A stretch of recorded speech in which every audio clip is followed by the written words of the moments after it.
But thanks, Jim. Good morning, good afternoon, good evening around the world. My name is Doug Brunke. I am the founder and CEO of Global Chamber. One of the really key aspects of growing internationally is marketing. Oh my, it's so important in business, period. But when you're marketing around the world, it's really critical that people know what you're doing. They have some idea of what your brand is. And doing that effectively, as Meg will say, is unfortunately not something that everybody does. That's why she's around. That's why she has this series here at Global Chamber, helping you be more successful, whether you're growing across the street, across states, or around the world. Critically important. So today we have an expert on link building. Adam is here with Meg, and they're going to talk through some ideas and thoughts, world-class ideas, amazing people. Can't wait to learn from you guys. Meg, turning it over to you. It's going to be an interesting conversation today. Yes, I am so excited to have this talk with Adam. So just as an intro of myself, my name is Meg Seitz. I have been a member of the Global Chamber now for about 2 years. I am based in Charlotte, North Carolina, and I run a creative agency. And in my role, we are always in the communications and marketing conversations. And the topic that Adam is talking about today is one that comes up frequently as like a FAQ, frequently asked question by clients of what is link building? Because I think it's one of these pieces that we hear a lot about, we see articles about, and it would just be lovely to have a human explain it to us. So I think Adam is the right guy for the job. I'm excited about this. If you have been part of these conversations before, you know that what we normally do here is a little bit of an intro, Doug, me, and then we open it up to our guest speaker to make a presentation. I will always have a couple of follow-up questions, and then we open it up to the crowd to see what questions, what comments, what's coming up for you about the presentation. And what's special about today is that in the previous months that we have hosted these webinars, we've had very probably general conversations, if that's the right way to think about it. We've had a larger conversation about storytelling or graphic design or podcasting. And I think today is one of these conversations that is a little bit of what we sometimes call like the double click. So it's a little bit more of a targeted conversation as to like a very specific marketing communications need that comes up. And I think Adam has been, I enjoyed meeting Adam through Doug, and he's the right person for this. Adam has founded 3 companies, and he's invested in more than that companies, several more companies than that. And he spends a lot of his time consulting in areas that are critical to marketing today. So we're talking about SEO, digital marketing, startups, you name it. I can imagine Adam can cover it. He lives in Utah with his wife and 2 children, and he is here today to talk about link building. So Adam, I'm going to turn it over to you. I know you also have slides as well. So who's ever running the show, I think, Adam, if you want to pop up your slides whenever you're ready, that's great. I'm going to turn it to you. Okay, thank you so much, Meg and Doug, for putting this together. I will get to my slides in just a sec.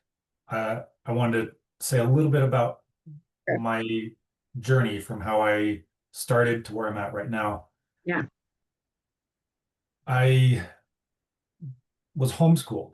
That's something that laid the foundation for kind of everything that I do and the way that I think. Homeschool 30 years ago is a lot different than it is today, where back then my mom did the best she could with 8 kids. And we kind of taught ourselves everything we needed to know to pass her tests. We weren't state tested or anything. But I went back to public school in 9th grade, and it was a gigantic shock. to see some of the ways in which learning and doing things for me was just so different than everybody else that I interacted with. And there are pros and cons to that, but that helped me realize some of my strengths and weaknesses. And one of those is figuring things out based off of trying it myself and not being too concerned about what other people are telling me is the standard operating procedure. I invented my own standard operating procedures, and that's why I've been able to publish 400,000 plus articles over the last 20 years. And doing that has taught me a lot of things. But my mindset has always been try it and see what happens. So I will say up front as maybe a disclaimer, some of the things I'm going to tell you guys, Google says not to do, just so you know.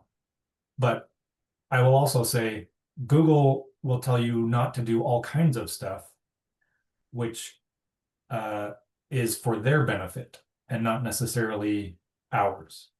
So take that for what you will.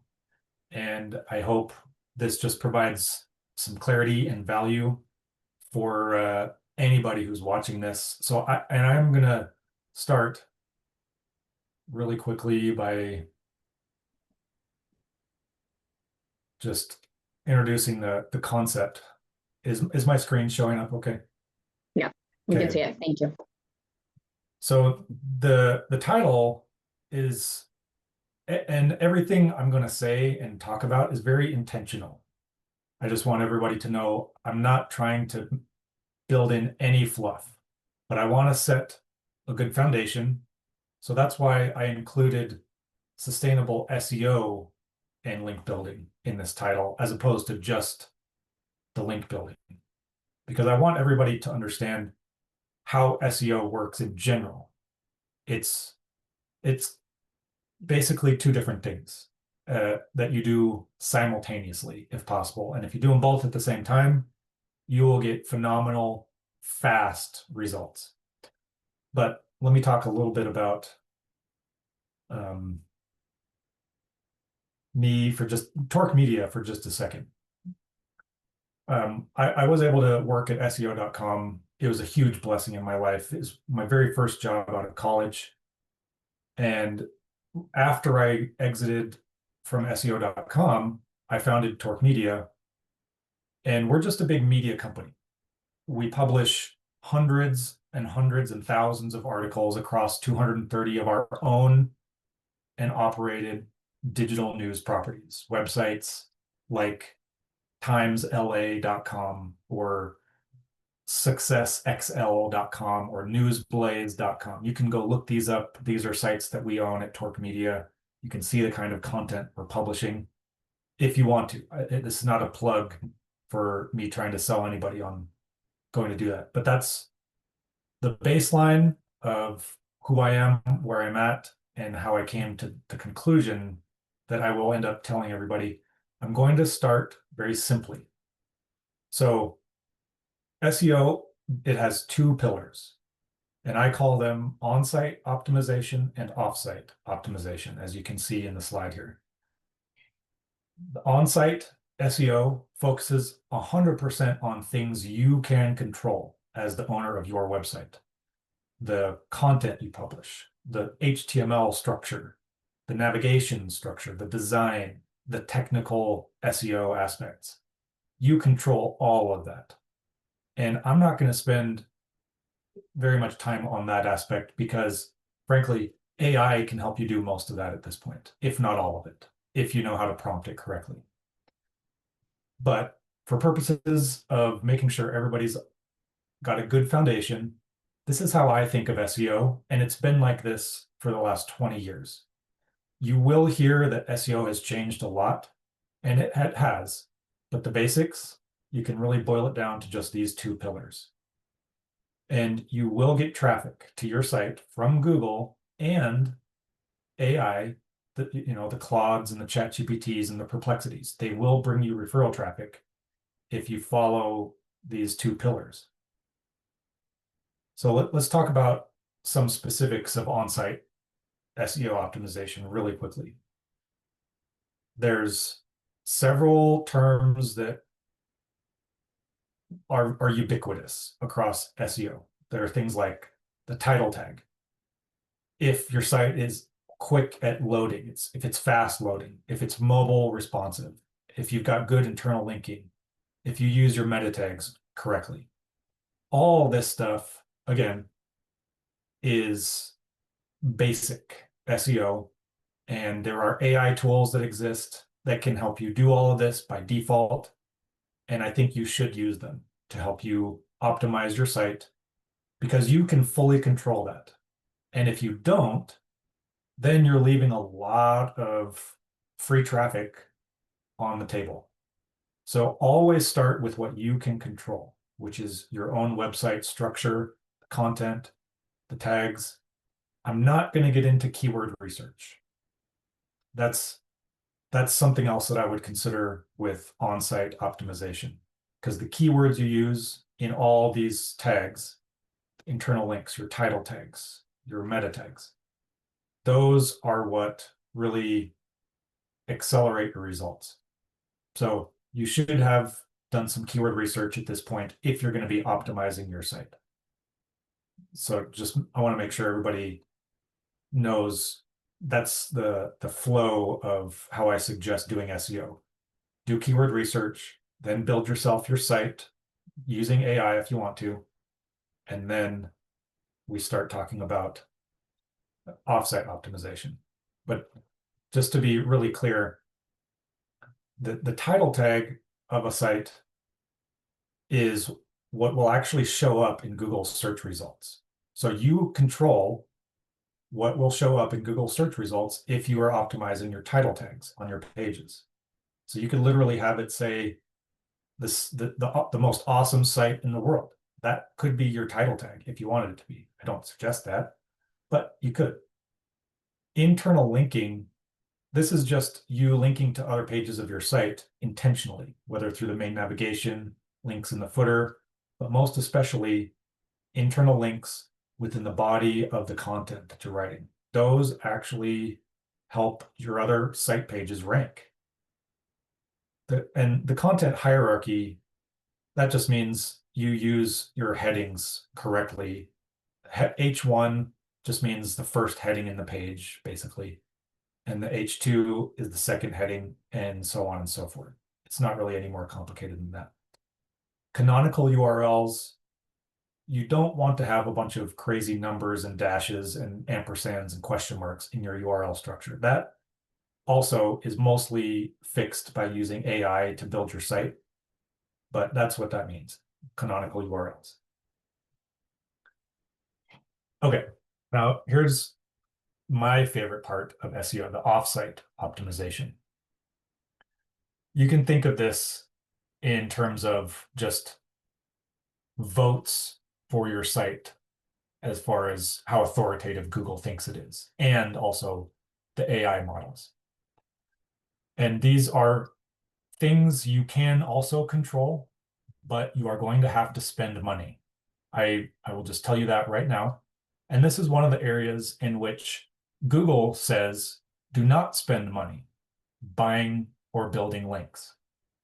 But the problem is, since everyone is doing it, if you also want to do it, you have to be out there acquiring links, and spending money to acquire them is 100% what every major agency is doing. By the way, I work with hundreds of agencies and have for decades. I know there are processes. Everyone is buying links. Let me just say that straight up right now. Everyone does it. I'm not saying it's good or bad. It's just what is. That's the reality. And earning backlinks is different than buying them. But I say earning intentionally because it is possible to earn links to your website, but there's a time involved. There's your time cost involved in earning backlinks. That's things like doing events and doing some PR outreach to journalists. You're spending your time doing those operations, and your time equals money. So it all comes down to how much time and money you're willing to put into this effort to see results. And there's two descriptions here on this list. One of them is called domain authority. That is a term, I'm not sure who coined the term, but there's a tool that everyone in the industry uses called Moz, M-O-Z. They created a domain authority metric assessment tool. And they do have a free version of it. If you want to check your own website's domain authority, you would go to moz.com. They're the ones who invented that metric. Google did not. Google has their own judgment of what your domain authority actually is. It's based on hundreds of different things, but it all kind of revolves around the links pointing to your site and how often your brand name is mentioned online. Those are the two main signals of domain authority to Google.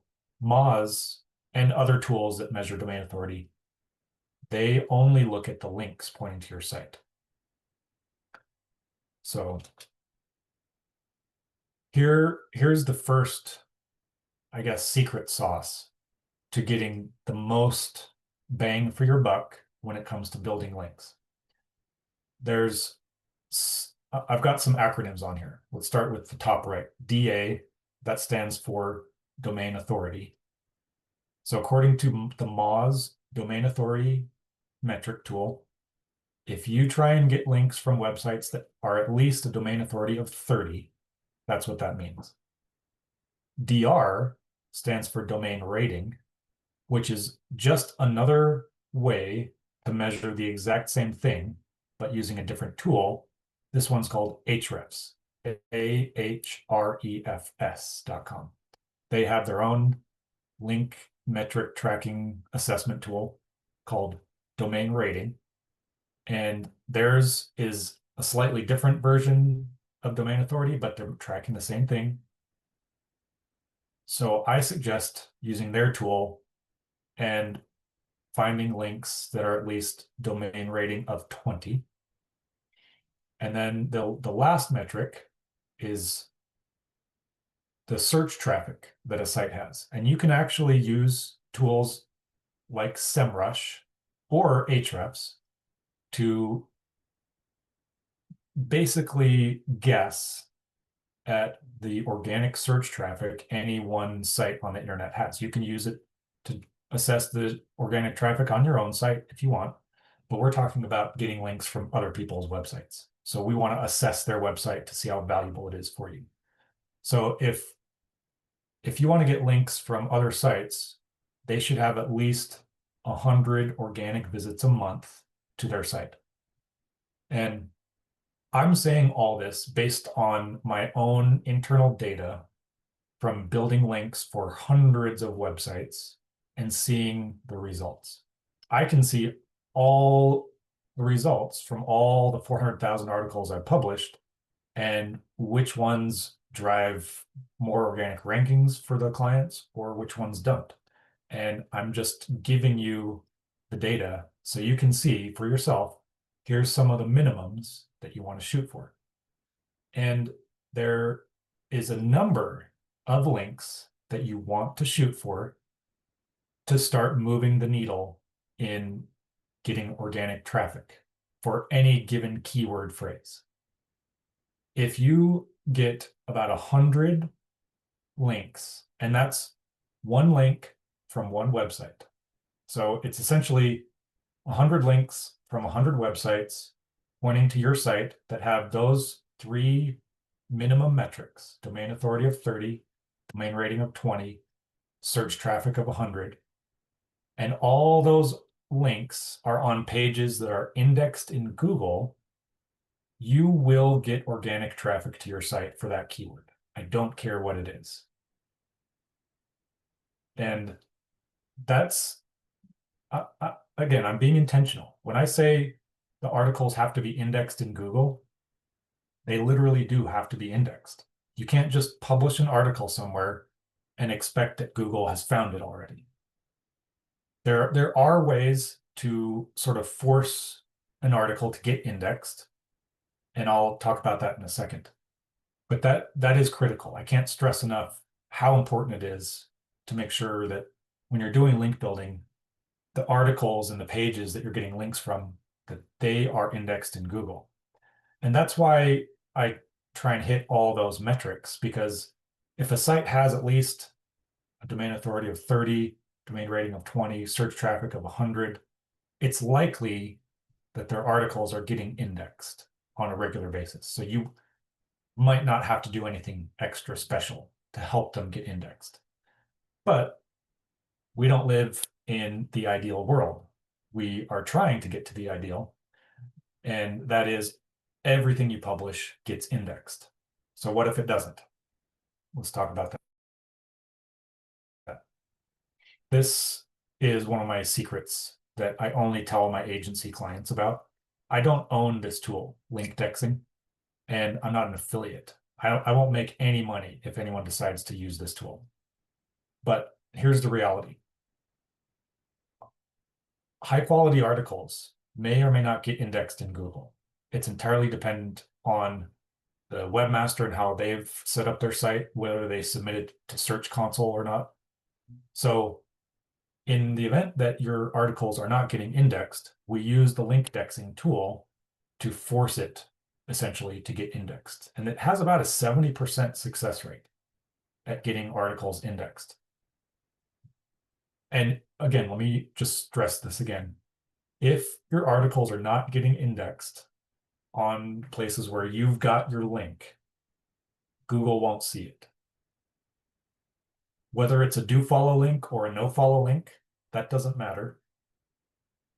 It's got to be indexed for Google to see it. And for a lot of the LLMs, the ChatGPTs, the Claudes, the Perplexities, if your article isn't indexed for them, again, they're not going to know it exists. So if you want to influence Google search engine, get your articles indexed. If you want to influence AI engines, get your articles indexed. And that's really the best piece of advice I can give anybody. Now, I'm going to make a really quick plug for us at Torque Media. People come to us all the time to buy links on our sites. That's how I make my money. And I make no secret of that fact. And I've got PR agencies and SEO agencies and marketing agencies that use all of our sites. And they use them for a bunch of different reasons.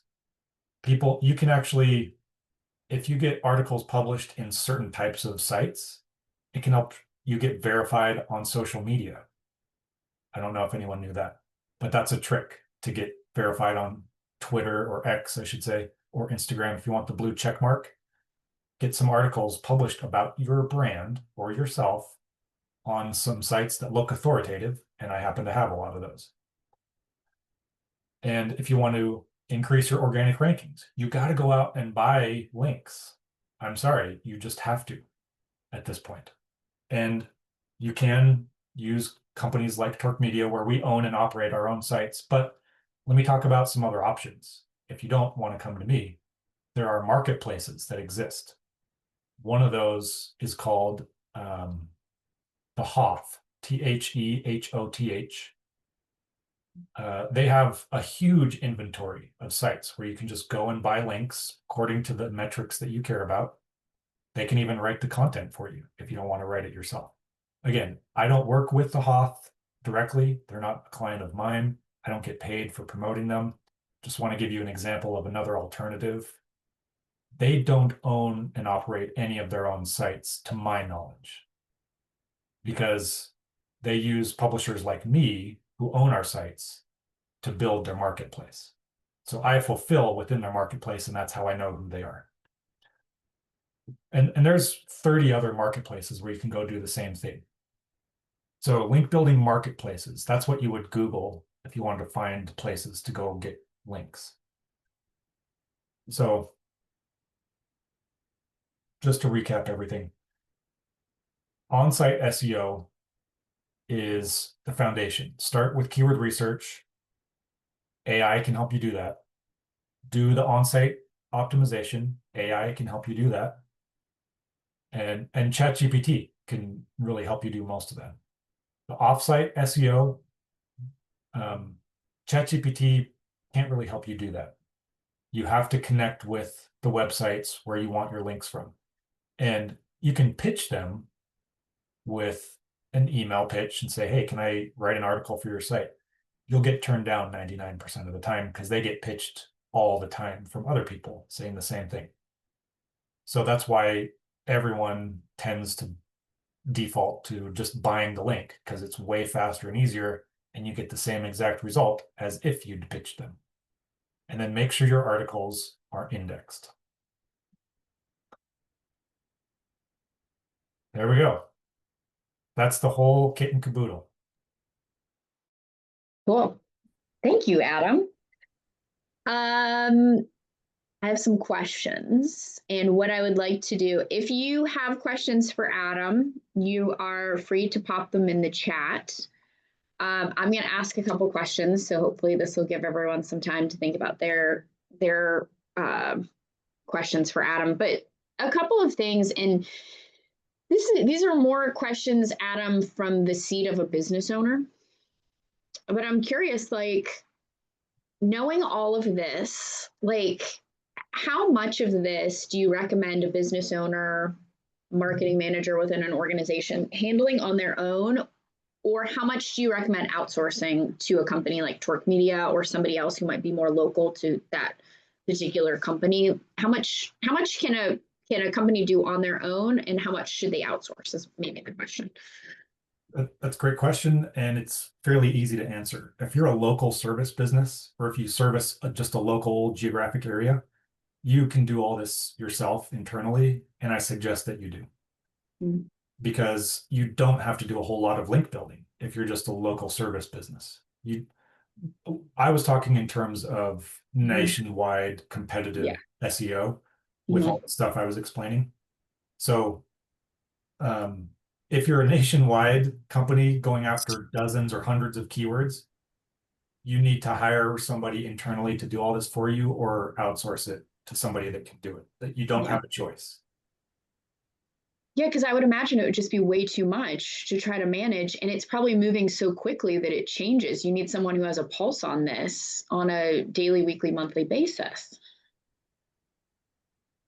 100%. Yeah. Okay. What are questions? So if somebody is trying to hire a company to outsource to, what are some of the questions you think they should ask if they're talking to a couple different companies? And, you know, I ask this because I feel like I talk to SEO people a lot.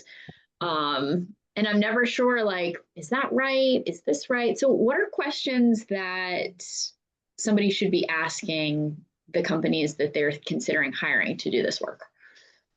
I think some fair questions to ask are, number one, what are the results you've gotten for businesses very similar to mine? And can I talk to those people? Okay. If they're not willing to let you talk to their current or past clients, that's a big red flag. Also, where they're getting their talent from. Are they outsourcing to someone else? Because that happens. There are white label outsource SEO agencies that don't work with end clients. They fulfill for the agencies that are out there selling to you guys. And there are some agencies that rely on that to do their work. And if that's their business model, then you need to know that. I'm not saying it's good or bad, but you should know if they're doing all their work in-house or if they're outsourcing some of it. And the reason is because I feel like it's important to be able to know who is actually taking care of my account. Mm-hmm. If it's an outsourced person or not. And again, I'm not saying whether it's good or bad. The outsourced ones are probably going to be less expensive versus an in-house account manager. Mm-hmm. But yeah, that's big question I would ask. Yeah. Yeah. Two more questions from me and then I'll open it up to the group. How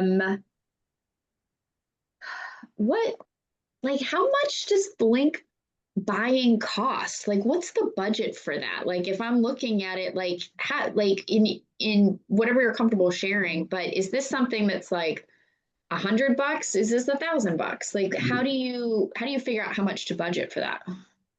Awesome question. I would suggest going to a marketplace where they sell links, and you can filter by all the metrics that I just told you. And you can go see exactly what they're going to charge you based on those minimum metrics. And so just to give everybody an idea of, if you went and bought 100 articles on sites with those minimum metrics, you'd be spending anywhere from $2,000 to $3,000. Okay. And that will move the needle significantly. And you can do that in a very short amount of time.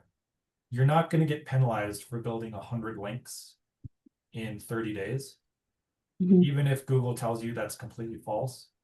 From what I've seen in 20 years, I've never gotten a site penalized by going at that rate of speed. Okay. My last question for you, and then I'll open it up to the audience, is, what I'm just curious, because you made reference to it at the start and whatever you're comfortable answering, like, what's the biggest thing that you see that the internet tells us to do or not do that you're like, ignore that? Like, what's the thing that you like keep seeing in articles or videos and it's like, that is wrong? Like, is there one standout thing that you're like, don't listen to that? Well, besides the fact that everybody says don't build links, let's go move past that one, because that's obvious. The second biggest one has to do with length of content. Oh, yeah. There's so much back and forth about, should you have a minimum? Should you have a maximum? And I intentionally did not talk about it at all, because it's entirely dependent on you and your needs and the people that you're writing for. The content that you publish should be readable by humans first and foremost, and also serve the bots and the LLMs that are also going to be indexing it. But everyone will probably have heard that you should have a minimum of 500 words and a maximum of 2,500 words. And it's so entirely dependent on the situation that there's no one right answer there. Yeah. Okay. Yeah, I think that's fair. I mean, I would say sometimes, and we all have had this experience where, or at least I have, when you're writing for clients, where it's like, they want a 2,000 word article and half of these words are just fluff. Yeah. So being able to, be a little bit more in the owner's seat of like, what's right for that particular client, I would imagine, is what you're saying. 100%. Yeah. Questions? I'm going to open it up. Please raise your hand, come off mute, whatever you would like. I'd love to hear what's on your mind, even if there are comments. You don't even have to have a question. Maybe it's a comment that's coming in. I know there was one. If there are any comments, questions for Adam, let's hear them. My name's Kate. Thanks, Adam. That was really interesting. I haven't ever thought about writing all the articles. Do you have to have good content, or is it? That's the scary part about it for me, because I guess there's a brand attachment to what you're putting up as with your links in it. Yeah, you should have good content for sure. But when you say good content, I'll be very clear about that. I am a trained journalist, so what I consider to be good is probably fairly high, setting the bar high. What the internet would consider good is, at this point, writing as if you're talking to somebody. I'd say that is good content. Okay. Whether it's grammatically correct or not, whether there's spelling errors, there's going to be that stuff no matter what.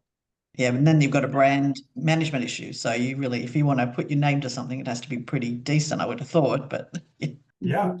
And again, it's entirely dependent on your standards of what you consider your brand to be worth. If you think it's worth spending time editing and proofreading, you should.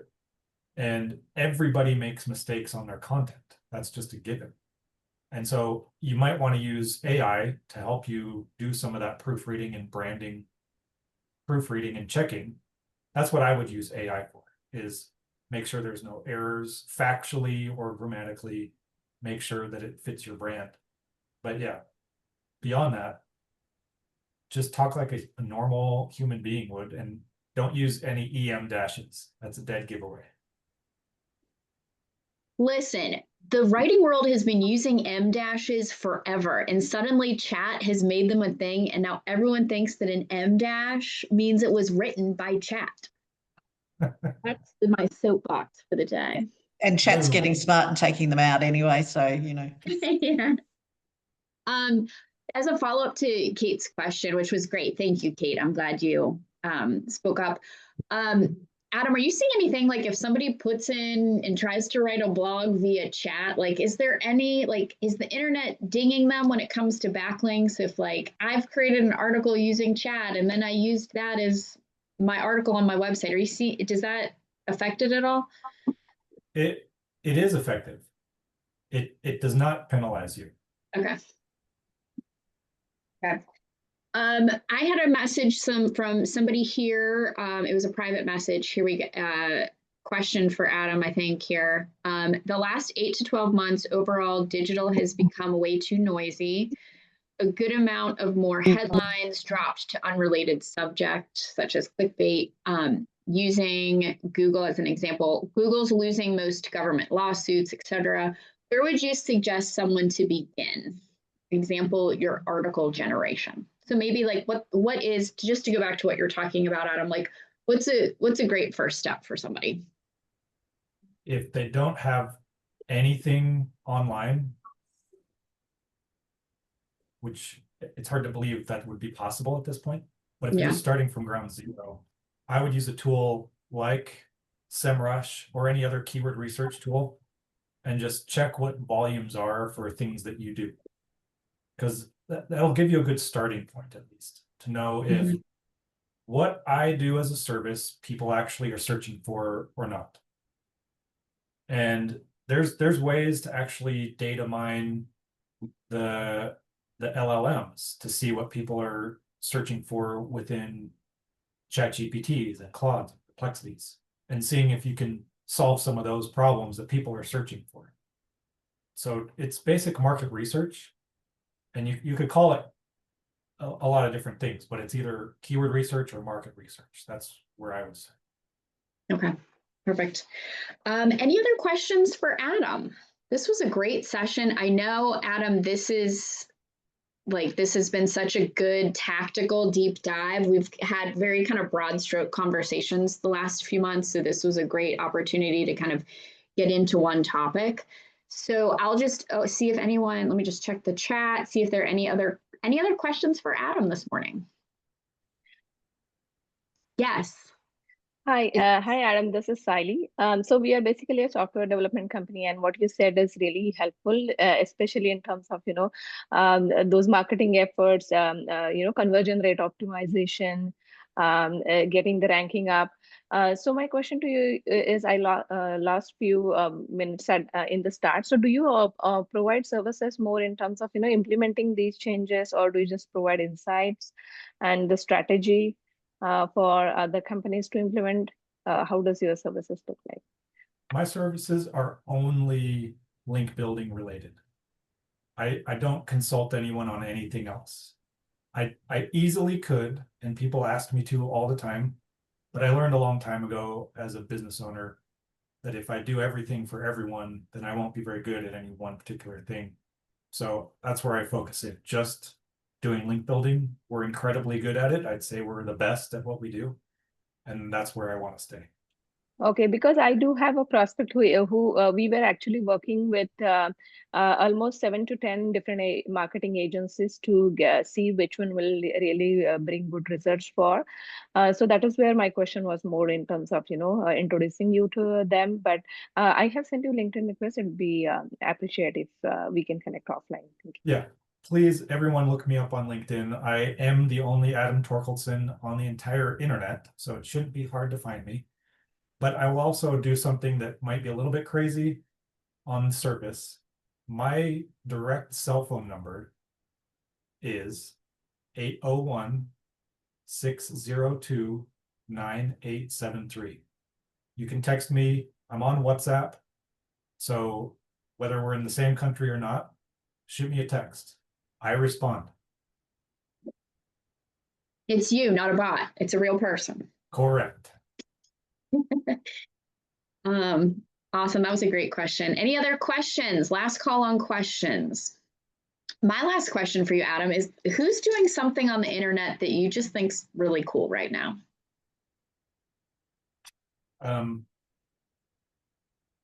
Jeremiah Smith from Simple Tiger. Mm. He's building in an agency. They do SaaS SEO specifically. That's their niche. Okay. But he's building out a network of agencies where businesses and users can just go look through several different kinds of filters for good agencies to work with. And Jeremiah and I have been friends for 15 years. He's come to my agency. He's come to Torque Media for link building for some of his clients. I've had him on my podcast before. He's a great guy. But if you're just trying to figure out who to work with, if you want an agency, Jeremiah has a tool called Agency Spotter that does a really good job of sussing all that out and helping you filter through the noise. Cool. That's good to know. Because that can be a hard decision to make when you're trying to find an agency partner. The world is your oyster, and sometimes you need somebody else to kind of help you figure that out. Yep. This has been a great conversation. Adam, any final thoughts before we sign off? Well, yeah, one final thought is I do have a podcast that's called Vision with Execution. You can look it up on Apple or Spotify. Awesome. And I only started it this year. I've had 33 guests so far. So I'm always looking for more guests on my podcast, people who can talk about creating. We talk about having a vision and then turning it into a reality. And there's a lot of space in that area, but I think all of us are creators in some way, shape, or form. As humans, that's what we were put on the earth to do, is to create. So I like talking to people who are creating something or have created or want to create. And I just like having conversations with your thought processes on how you do that, how you execute it into reality. Mm-hmm. You've had 33 conversations this year, which is a lot of conversations. I'm curious if you've noticed any themes, like any consistencies or even any like aha moments. Probably the biggest one that I sort of knew from actually my religious belief system as a Christian. I believe we are all intentionally put here on the earth to do something. We're all meant to do something, and finding what that is critically important. And if you find out what it is you're meant to do and you go do it, you'll be blessed. And when you marry that with the idea that we're all creators, what is it that you're going to create with your time on the earth? What are you going to do? And that concept really hit home to me yesterday with my very most recent guest. He's a music composer, but he's also an AI genius. So he loves creating. And I've got a musical background too. I sang a cappella in college. I think music is just a phenomenal way to unlock certain parts of our brain that we might not know even existed. But yeah, anyway, the biggest takeaway is that we're all creators. We have that potential within us. We have to find it. And we are the ones holding ourselves back if we don't. I think that's the perfect place to end this conversation, because I think everybody needs a reminder of that. I think we forget that. I mean, I work in creativity every day, and I sometimes forget that. I think you get so into the weeds and the tactics that you forget the larger picture of serving as a creator. Exactly. And everybody is, whether you work in creativity or not, you have that in you. I think that's a good call. You were so knowledgeable and so open. I'm going to include your LinkedIn here. I dropped Adam's LinkedIn in the chat. Thank you for being so open today, Adam, and shedding some light on a topic that I'm sure some of us have had a lot of questions about. So I appreciate your energy and enthusiasm. Doug or Jem, any final thoughts before we close out? Brilliant end to end, really great information and great inspiring message at the end. Thank you, Adam. Thank you, Meg, for really not only facilitating expertly, but the questions you asked were right on point, and we can all learn from the questions that you asked, the way you asked them, and we can certainly learn from Adam's answers, especially the last piece. Very inspiring, Adam. Thank you. My pleasure. Yeah. Well, if you were here, thank you for being present. Thank you for your time and energy today. We will host our next conversation on Friday, August 8th. So pencil that in, and we will see everybody soon. Adam, thank you so much. Thank you very much. Everybody. Have a great weekend, everyone. We'll see you soon. Thank you.